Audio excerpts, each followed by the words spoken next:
Jackson, and I'm here on behalf of the Coalition of Greater Minnesota Cities. The Coalition of Greater Minnesota Cities is a nonprofit advocacy group. We have 88 cities in Greater Minnesota, including the great city of Owatonna, as members. And every fall, when it's an election year, we have a number of candidate forums to give our candidates, when they come up to the legislature, the opportunity to learn about our Coalition of Greater Minnesota Cities issues and also to speak to the public about them. We lobby on a handful, about 5 areas of places that Greater Minnesota is differentiated from the Twin Cities. One is on local government aid, making sure that Greater Minnesota gets a fair share of that. We lobby on transportation in Greater Minnesota, including city streets. We lobby on land use and annexation. We lobby on economic development and opportunities for our Greater Minnesota cities to grow and thrive. And we lobby on environment, especially things like stormwater treatment and water treatment facilities, which are different from the metro because we don't have the Met Council here and the economies of scale. So those are 5 main areas where the Coalition of Greater Minnesota Cities lobbies, and the questions tonight that our candidates have been given packets about what we lobby on and what we're looking for in the future and what's happened in the past. And so our questions will be limited to that. And I'd like to introduce our moderator for this evening. Back in Owatonna to great deal is Brad Meyer from the Owatonna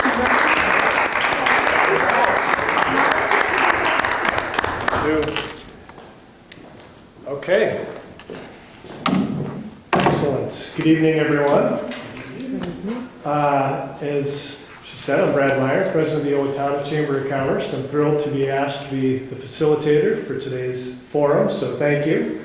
Obviously, we're talking to the candidates for 24A, John Petersburg, Bev Cashman, and we're going to cover the topics that were outlined by the coalition here today.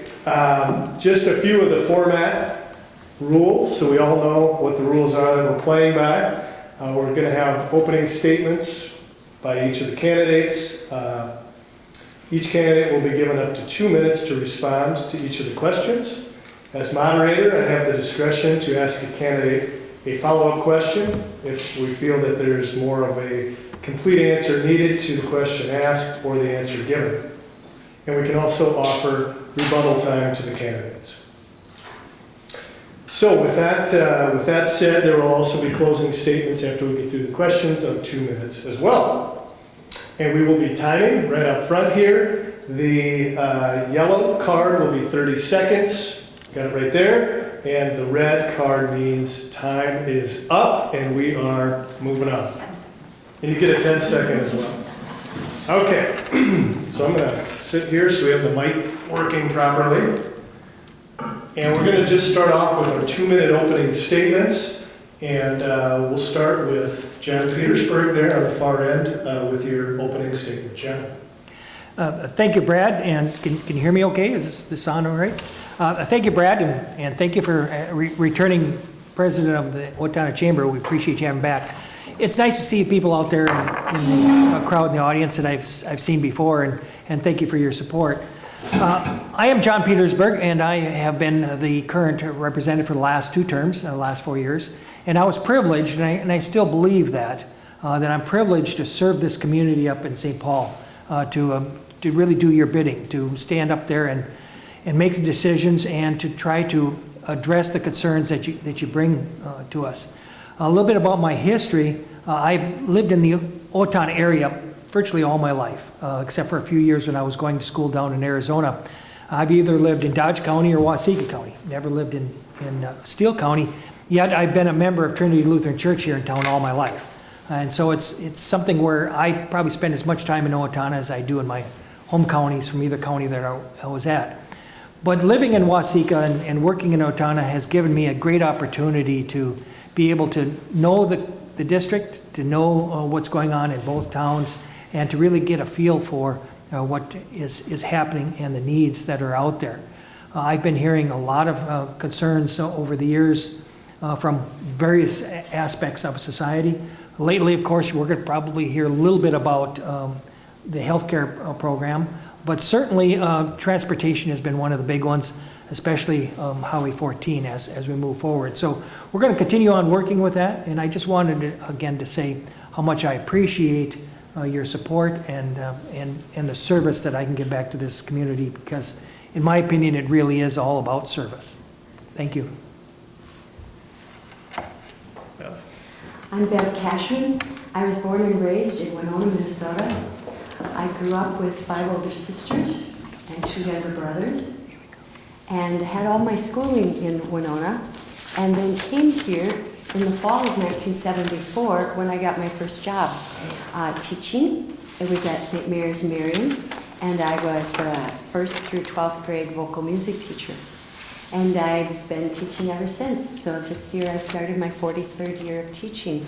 I've taught at Owatonna schools, Faribault, Bethlehem Academy, came back to St. Mary's, and now the last 18 years I've been at Medford. I really love this area. I have married and had 5 children. I raised them the last 25 years as a single mom. All of my kids graduated from Owatonna High School, and I'm pleased to say they all have college degrees, and I have 4 wonderful sons-in-law and a rescue dog named Stewie, and 4 wonderful grandchildren. I've been involved in Owatonna ever since I moved here in the theater. I was in the inaugural group of the Human Rights Commissioners when Pete Connors started that group. I've been on the Steele County Food Shelf Board. I've done a lot of volunteer work. When you're in music, people ask you a lot to volunteer and to help out with things. I've been a church choir director ever since I moved here. It's a wonderful community to be in.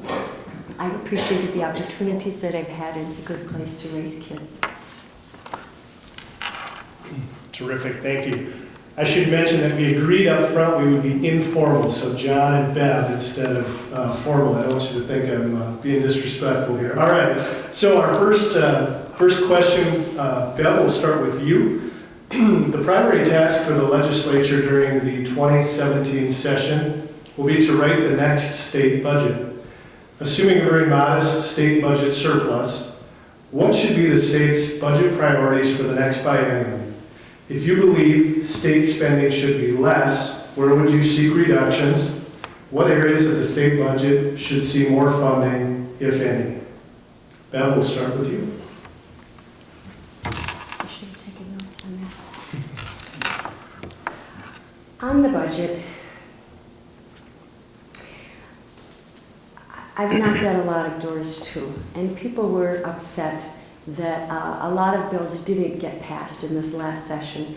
Transportation, bonding, taxes. I think what we need to do, first of all, is if we could go as legislators and get our job done on time, we would save the taxpayers a lot of money just by going and getting our work done.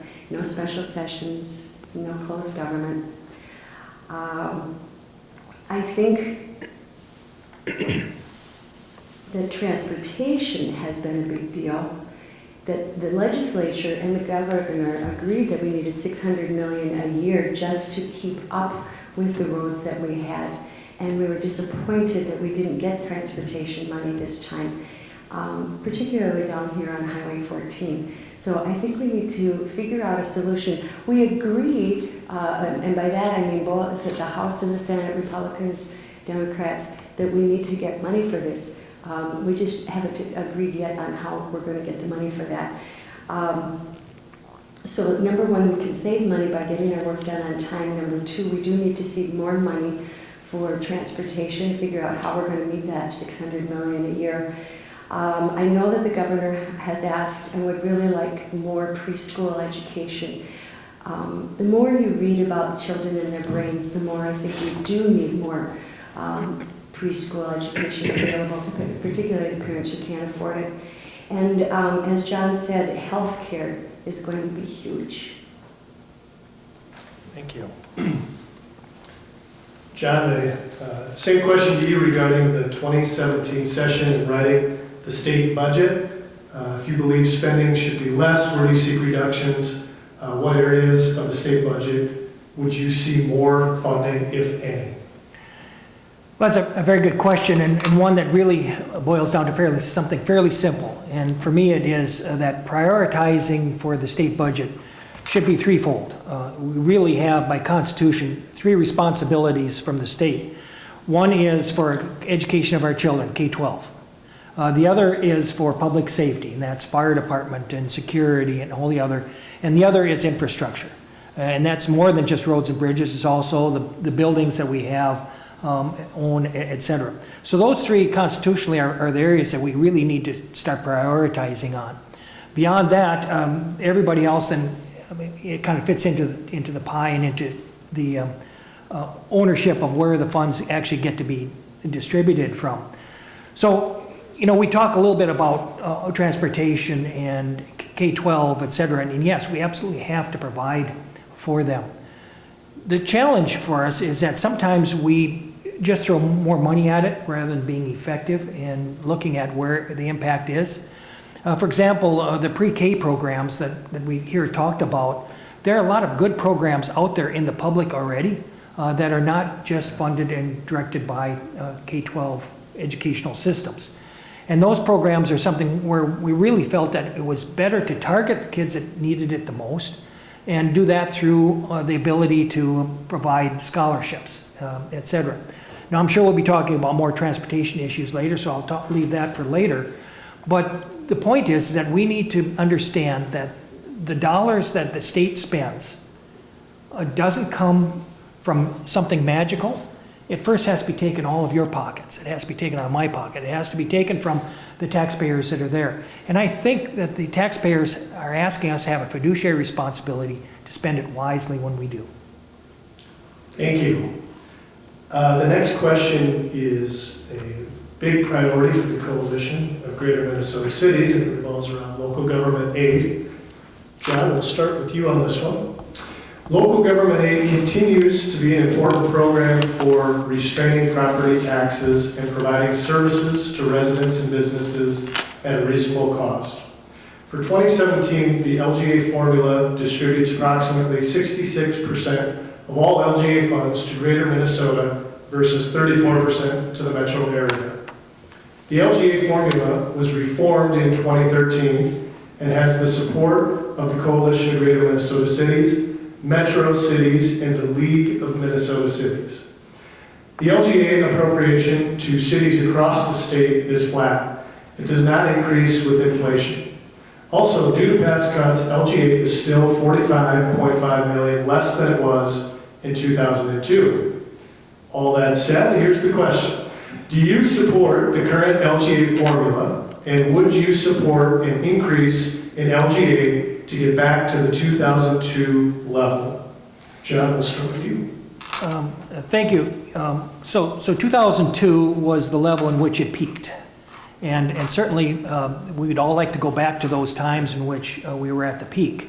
If we look at where we were at in 1971 or earlier, or that was about when LGA started, we're still lagging behind that in actual dollars in regards to inflationary. I think we're probably down about 20% from there.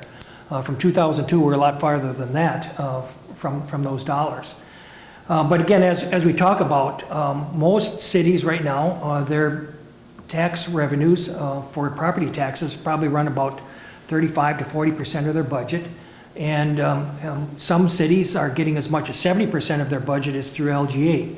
In Owatonna here, I think we're much lower than that, but probably another 40% or so for, or so in that regard for LGA for the budget, and then the rest come from other sources.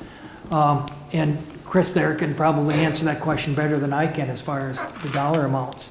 We haven't kept up with inflation, and there's a big need for LGA in regards to how we provide the services that we're all expecting from where we live, and the dollars that are available to be raised through the assessment of property taxes.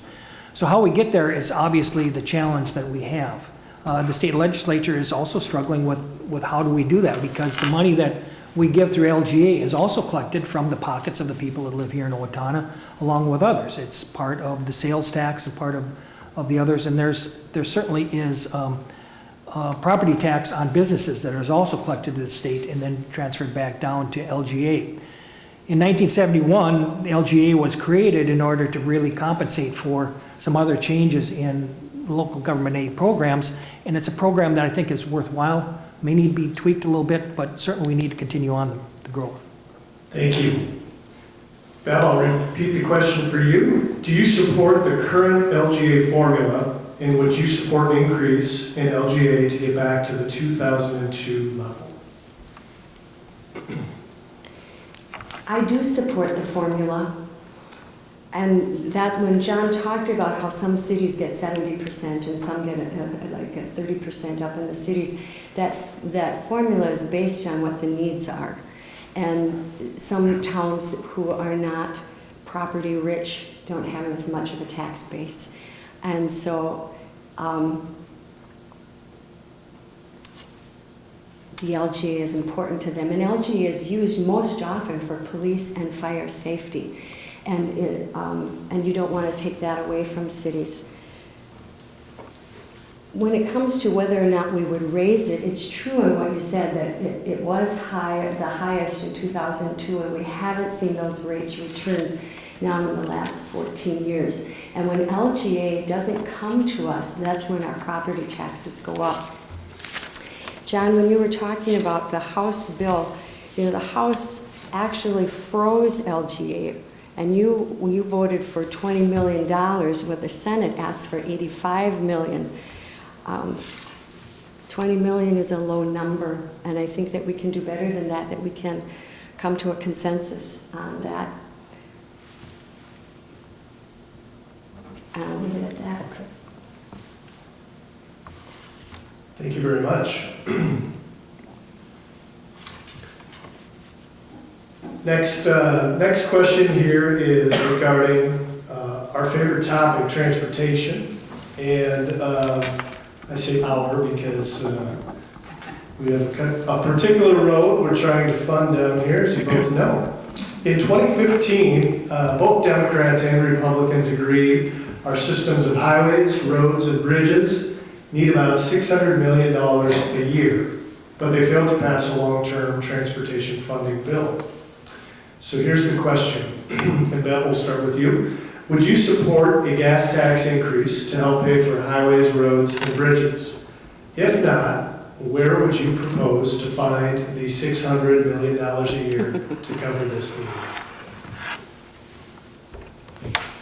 I'm going to say that I would support a gas tax increase. And there are a number of reasons for that. The first one is that when we raise the gas tax, it isn't just hitting people who live in Minnesota, but it's using all of the people who come into the state and use it, the truckers, the vacationers, the hunters, the fishermen and women who come into our state. And so they come in and gas up, and we would get that revenue from them. Also, it would be paid in short increments. As a single mom, it was easier for me, and it still is easier, to come up with small amounts of money. I think it's been estimated that a tax increase, a gas tax increase, would be anywhere from $25 to $50 a year more. You can come up with that in your small $1, $2 a week that you're spending. But if we doubled the tabs, that would come only on the shoulders of the Minnesota voters and Minnesota vehicle owners, and it would be really hard to come up with that much money in a chunk. And so I think it, from 1 penny raised, that we get about $29 million. And if you take that, if you raise it by 5 to 10 cents, and gas just this weekend went down to $1.95, I think that's the most equitable, to use the money and have a lot of people pay for it than to just put it on the shoulders of Minnesota voters. Thank you. John, I'll repeat the question real quick here. Would you support a gas tax increase to help pay for highways, roads, and bridges? If not, where do you propose to find the $600 million a year to cover this need? You know, there's been a lot of talk about gasoline taxes, and a lot of it has to do with what variety of gasoline tax that you're talking about. An awful lot of people here would say, you know, I want a gas tax that's going to finish Highway 14. Unfortunately, a gas tax increase, not one dime will ever come to Highway 14. And that's something that a lot of people don't want to address. But the fact is that the reason why people like the gasoline tax increase is because they say it's constitutionally dedicated. Well, that's absolutely true, and that's the very reason why it's not coming to Highway 14. Because the gasoline tax that's dedicated has to go into the Highway User Distribution, Tax Distribution Fund. That fund only provides funding for the programs that are in the plan that the Highway Department has. Well, guess what? Highway 14 isn't in any of their plans. It's not in the 7-year SHIP program. It's not in the 20-year plan. The only way it gets funded is through Corridors for Commerce. Corridors for Commerce requires cash or some other bonding mechanism in order to fund it. So when we talk about, let's give a gasoline tax because then we get Highway 14 done, I think we need to keep in mind that that gasoline tax has to be distributed in a very specific way according to the Constitution. 5% of it gets set aside for various other programs. The remaining 95% is divided by 62% for trunk highways, 29% for townships, and 9% for local roads and bridges. Well, that when you divide that out, the approximately 12,000 miles of trunk highway that we have here in the state is funded by that $1.2 billion that's used for trunk highways. That's $100,000 a mile average every year to run our roads and bridges, and that includes the construction, which Highway 14 isn't even in the plan. So I think it's very important for us to be conscientious about where the funding is coming from and deal with it that way. So John, this, I think, will be my first follow-up question. Sure. That it sounds like you're not, I guess I'm reading it, that it sounds like you're not supportive of the gas tax per se. What is the best funding mechanism to get Highway 14 completed then, do you believe? We put together quite a few different options and plans for us to provide this $600 million. A little over $300 million would come from the sales tax on auto parts that most people thought was going to roads and bridges anyway. It would come in the form of cash, and it would come in the form of ability for us to move that around. We also felt it was important to hold the commissioner and the department to what they claimed that they could do in 15% efficiencies for the programs as well. And then we thought it was also important for us to fund the program based upon the ability for us to have, just like we do with bonding and other large investments, some of the bonding available through trunk highways, which we still have a significant amount of dollars available for us to do that way. Thank you. Beth, did you have any follow-up you wanted on that particular question? Give John a little extra time. Go ahead. I would just like to say that one of the ideas that came from the House Republicans in the last session was to use money from the general fund, and also to use money that was extra, that was the surplus. And the trouble with that is that you can't always count on surplus. And that the trouble with using from the general fund is that it's going to take money away from something else. And then you come down to everybody is passionate about what it is that they care about, whether it's taking care of seniors or education or all of the issues that our money is spent on. I don't like taking the money out of the general fund because when it comes down to not having a budget surplus, the first thing that's going to go is money for transportation. Thank you. The next question is also about transportation. The disagreement over Metro Transit proved to be a major stumbling block in the last legislative session. Would you support allowing the Twin Cities metro area to raise its own revenues, like a regional sales tax, to pay for its own Metro Transit in order to break the stalemate over transportation funding? And John, we will start with you. I think that's a great idea if it's feasible, if it's possible. Unfortunately, right now, we're still stuck with a constitutionally dedicated program that says your motor vehicle sales tax, 40% of it's going to go to transit, which majority of that goes to Metro. There's also a fair amount of our license tab that also goes to transit. So unless we can fix that, we certainly are going to all be paying for the issue up there. For the transit up there. In addition to that, unless nobody from Greater Minnesota is going to go up there and buy any products. Sales tax that will primarily be used to fund that is also going to be a raised of sales tax in which we will also participate in that. But the issue for me isn't as much about the funding of the Metro Transit program as it is its effectiveness and its ability to weather the changes in what transportation is occurring over the next decade.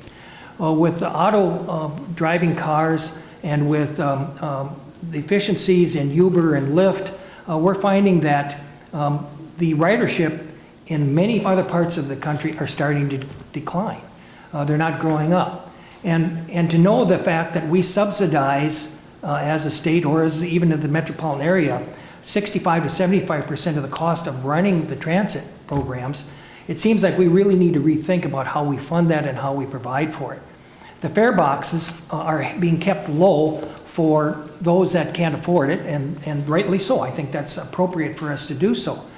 But unfortunately, we don't do that same style of keeping every price low when we talk about food or housing. Instead, we give an EBT card or something else to target and allow those that can pay for the service the ability to pay for regularly. I think that's a more appropriate way, and certainly something we have to tweak and work at. Thank you. Bev, would you allow the Twin Cities metro area to raise its own revenues, like a regional sales tax, to pay for its own metro transit in order to break the stalemate over transportation funding? I would. Those counties were willing to raise their own taxes and to raise their own funding, and it wasn't going to cost outstate Minnesota the money for it. I don't understand that. I don't understand what the fight is when we are all Minnesota, and I don't like that division of pretending like the cities is one different planet or different state and that we in outstate are different. We go up to the cities, look at where we live. We go up to the cities and we use the Twin Cities. We take that transit and we go to the Vikings games and the Twins games and all of the other things that we're going to go to. We use it. And I think it's foolish to think that we aren't going to benefit from that, because I think that we are. They got their light transit. They got their light rail transit. We didn't get a transportation bill. But they figured out how to do that. And yes, there is going to be a certain amount of subsidy for that, but we're paying for subsidy for the Metropolitan bus right now, and the transit for the train is going to be less than it is for the buses. I think transportation is changing, but we're still using a lot of gasoline. And I think we need that gas tax, and I think we need to understand that we can do for the environment and for congestion. We can get cars off of the road, and we can use that, especially when we have people who are looking for jobs. They're willing to work, but they don't have cars and they don't have a way to get there. And that was one of the things that this was going to solve. So I disagree. I disagree very much, and I think that we have to include transit. We have to understand that it can help all of us. Thank you.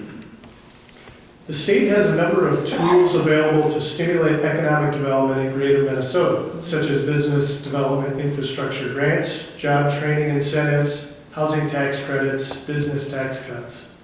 What do you think are the greatest barriers to economic growth in this district, and what would you do to address them? And Bev, we'll start with you.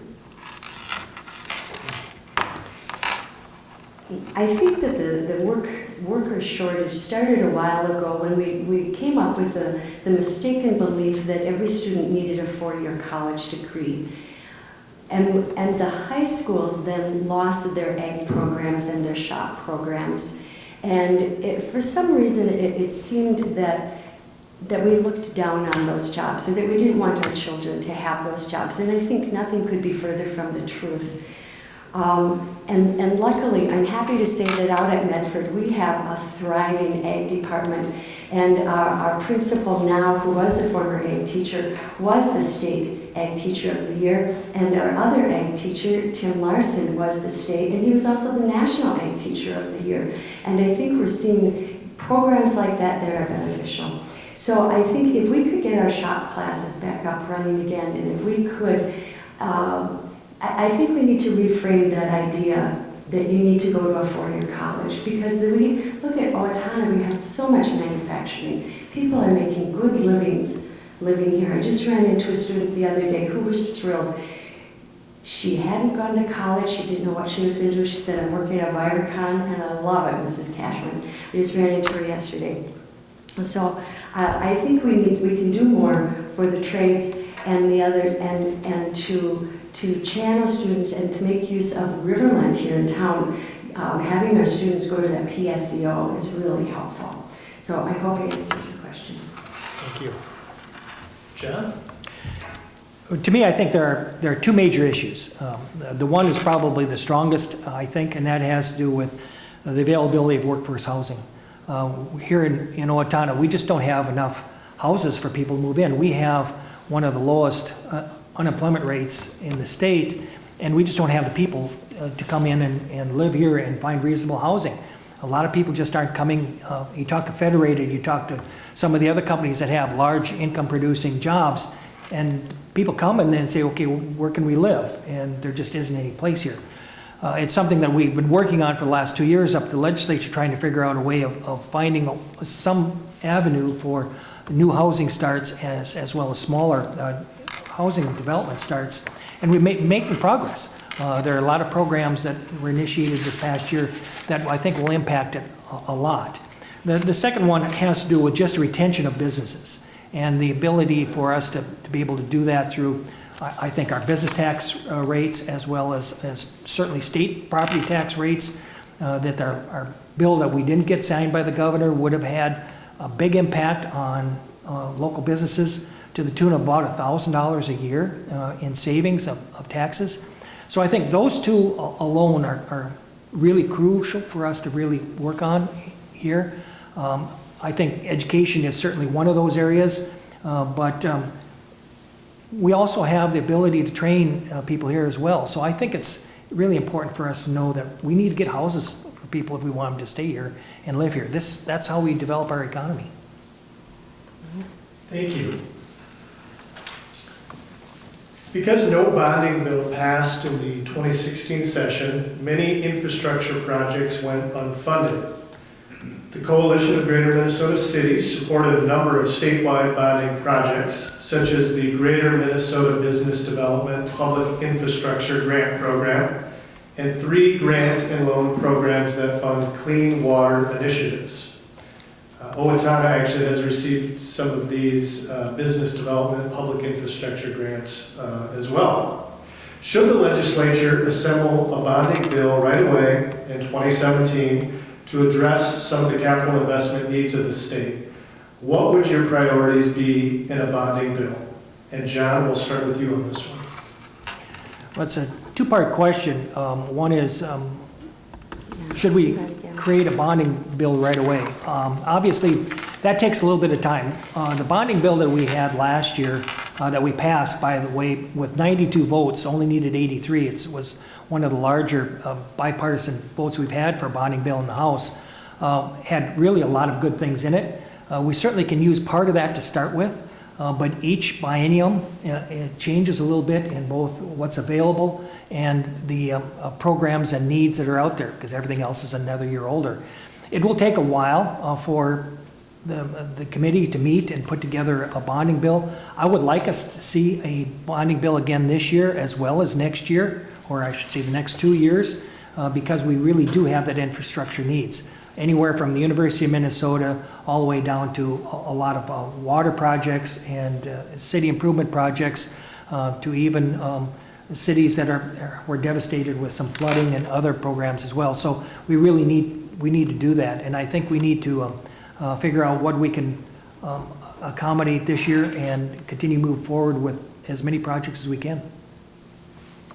Thank you. Bev? Can you repeat that? Sure, I'll repeat the question. Should the legislature assemble a bonding bill right away in 2017 to address some of the capital investment needs of the state, what would your priorities be in a bonding bill? I think they definitely need to, and I've heard from many legislators that they would like to do that right away. And John is right, it takes a while to do that and to get that done. That said, again, there was a lot of disappointment that the bonding bill didn't pass, and that there were people who were counting on that, like water, wastewater treatment, roads, bridges, parks, sewer systems, all of that.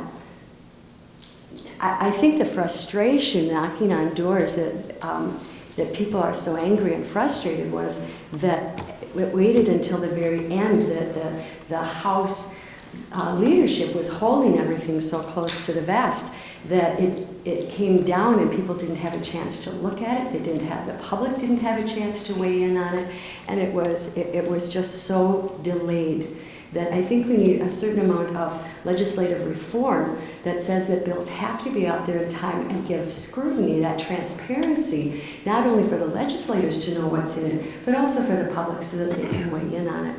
So whatever it is that's going to be decided and how those things that didn't get funded are going to get funded, it has to be done in a way that people know what's going to be there and that we can have a chance to vote on it and voice our opinion about it. Thank you. I'm going to ask just a quick follow-up for both of you on that question. So with this year being typically a budget year, and we're talking about bonding, do you think it's feasible that we would be able to do and address both of these things? And John, I'll start with you. Both of these things in regards to bonding and what else? Bonding and the budget, yes. And the budget. Well, certainly. I actually, there's been rarely a year in which we haven't had some sort of bonding bill. In 2015, I think it was a little over $100 million. There just are immediate needs that come up that we weren't aware of prior to that needs to be dealt with. And so we generally do that. So it's not something that would be out of the ordinary to accomplish that. Whether or not it would be the same size as what it was last year could be something different. But remembering that all the committees that we have that provide money for budgeting, the bonding committee also meets at the same time as the rest of the budgeting. So in regards to actual availability of doing it, absolutely we can do both. That would not be an issue. And just to kind of remind us about in 2014, the same thing occurred with the bonding bill. It wasn't passed till the very last minute of the session. So. Thank you. Bev, do you think it's feasible that both of these lofty goals of both budget and bonding can be done in the 2017 session? I do think it's feasible, and I think that the voters and the people in the state of Minnesota are going to demand it because they are angry and upset and they have a reason to be. I think the frustration has to come from the fact that the House and the Senate and both parties, all the people, can agree on what needs to be done. And the frustration comes in not being able to come to some kind of consensus on how that's going to happen. And we have to let go of the partisanship enough to say, okay, this is what we can agree on. Now, how are we going to agree? And it's going to have to go a little bit your way and a little bit my way in order to get it done. And, you know, I know it's a little pun to say I want to bring harmony to the house after being a music teacher. But I think we really can do a better job of coming to agreements and not just sticking to my way or the highway. Thank you. While the legislature accomplished its most basic responsibility of passing a state budget the last biennium, it does seem that the last 2 years are marked with significant disappointments, as we've talked about, including the failure to pass a tax bill, no major bonding bill, and continued impasse over transportation.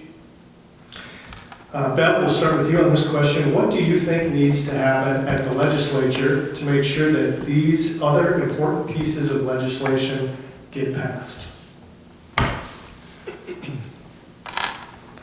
I think a combination of what I've talked about already. First of all, I think when people are elected to go to St. Paul for us, people have an expectation that we're going to get our work done. And so I think, number one, we have to go and we have to do the job that we've been elected for, and that is to pass the bonding and the taxes and the transportation, and to do those things, to do it in a timely manner and to get the job done. And you're right, we've been disappointed that that hasn't happened. Why hasn't it? It hasn't been from a lack of thinking that we don't agree on what needs to be done. We do agree on it. It's that question of coming to that consensus. And I think as legislators, but also the voters, are going to have to allow their legislators to compromise. And that we're going to have to say, I've been a mediator, helped with negotiations at Medford for the last 5 contracts. And both sides come in with things that they really, really want, and some things that are okay, if we get it, we do, if we don't, we don't. And at the end of that, when that contract is signed, both sides are a bit disappointed. But they also have something that they really were fighting for. And I think that's what we have to do in the legislature, that we're going to have to say, there are things that this is the mountain that I will die on. But then there are also things that we can say, we can agree on that, we can compromise. Okay, it wasn't what I wanted. So I think some compromise, and I think getting the job done. And again, that transparency. Let's set limits. Let's have it open for discussion. Let the public know what it is. Let the legislators know what it is, and then let's vote on it. Thank you. John, same question to you. This is regarding the tax bill, major bonding bill, and transportation. What do you think needs to happen at the legislature to make sure that these important pieces of legislation get passed? We hear a lot about the fact that the House didn't get the job done, or the legislature didn't get the job done, but I think we need to look back to the actual facts. The facts are that the tax bill was passed by both House and Senate by almost 90% of all the people voting for it. That's pretty much an agreement.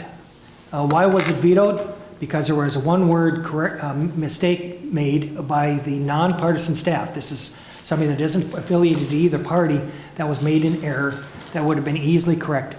We didn't get that done. Why?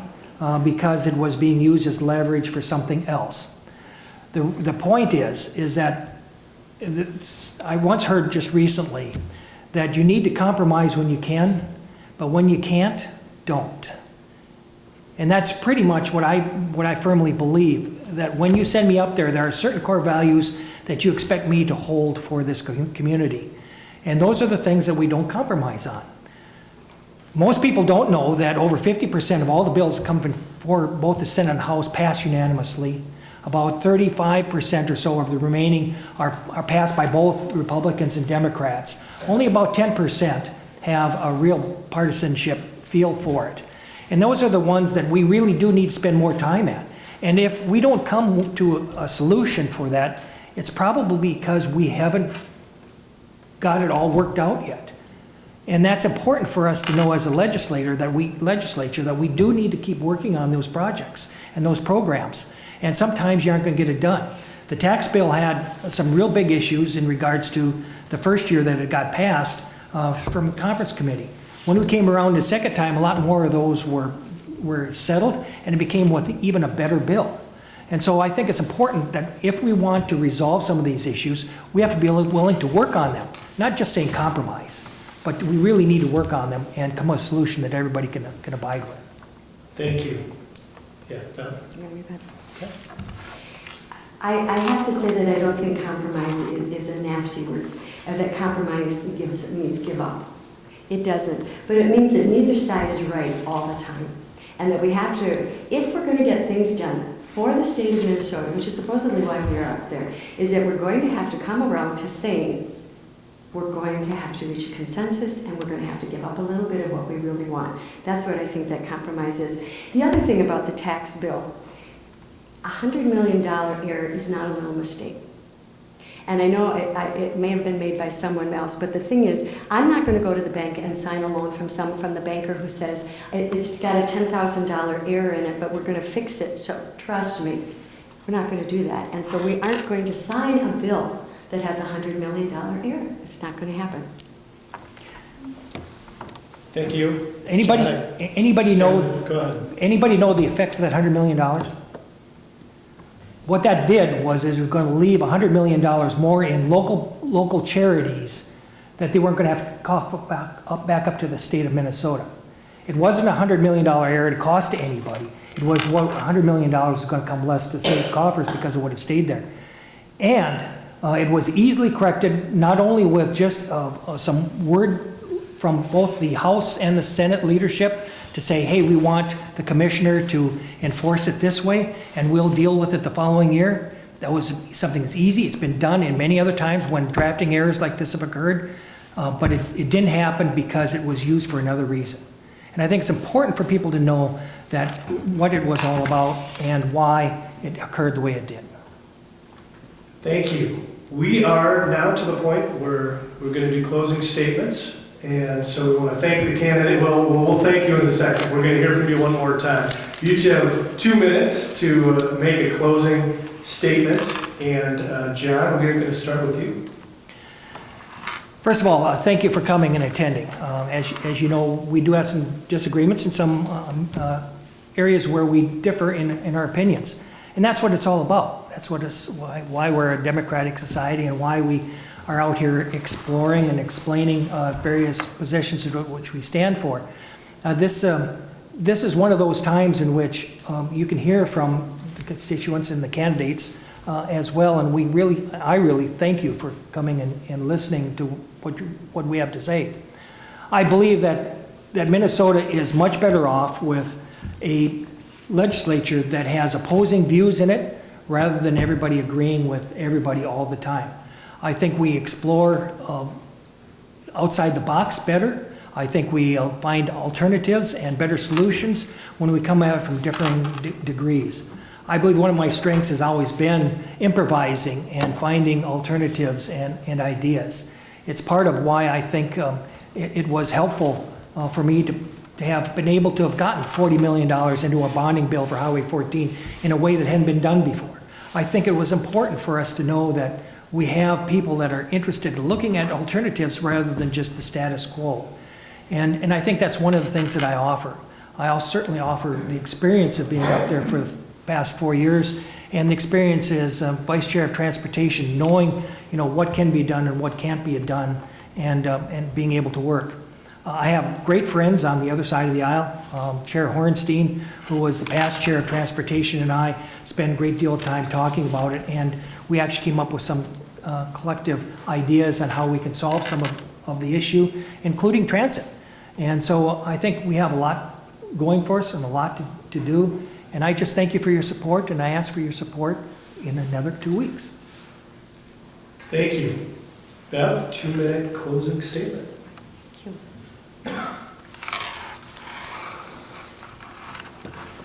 I started door knocking the last week of March, and I have door knocked every house in Waseca, every house that I could get to in 6 townships: Blooming Grove, Clinton Falls, Deerfield, Lamont, Meriden, Owatonna. I forgot one. Lamont, Deerfield, got them. 6. People are upset, and people are upset that nothing is getting done, and they're suffering because of it. Whether it's in the farmers not getting that tax credit in Waseca and Owatonna because we passed school referendums, and they're not going to get that 40% write-off. People aren't going to get the tax relief. They're not going to get the education's not going to get whatever was their issue that's not happening. They're angry and they're upset. And I wanted to say to them, I will do better. I will do better. I will be visible. I will be there to have meetings with you. I will meet with you in Waseca. I will meet with you in Owatonna, and we will have a chance to talk and find out what it is that you want to do. Divisiveness is good. Divisiveness is, that ideas, diversity is good. And I love the Hardee's commercial that different is good. But not if it gets to the point that it means we can't get anything done. And I think that I will be a person who will be very energetic, and that I have a reputation as a doer, not just a talker, and that I think that you're going to see things get done with me as a legislator. I thank you for being here tonight. I thank you for the opportunity. I look forward to November 8th. Thank you. Please join me in thanking the candidates.